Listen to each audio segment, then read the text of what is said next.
A memória RAM é uma das principais peças do computador.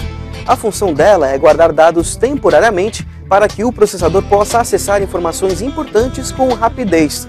Basicamente, todo aplicativo ou jogo que você abre precisa guardar os arquivos mais usados em algum lugar, e o componente essencial nessa hora é a memória RAM.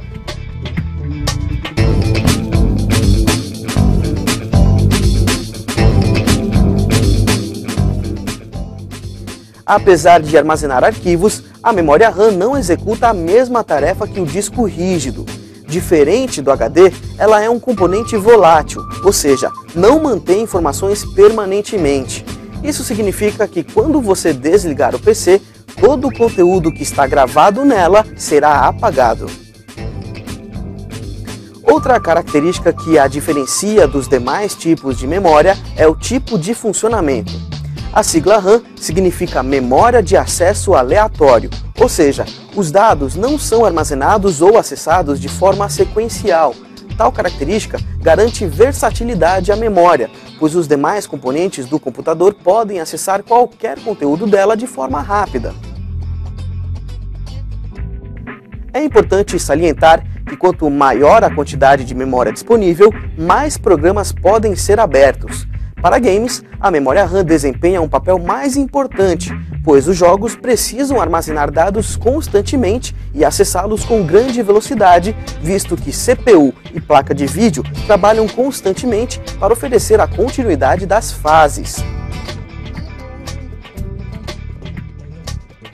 Claro, por se tratar de um local de armazenamento de arquivos temporários, a memória RAM não precisa ter a mesma capacidade de um disco rígido.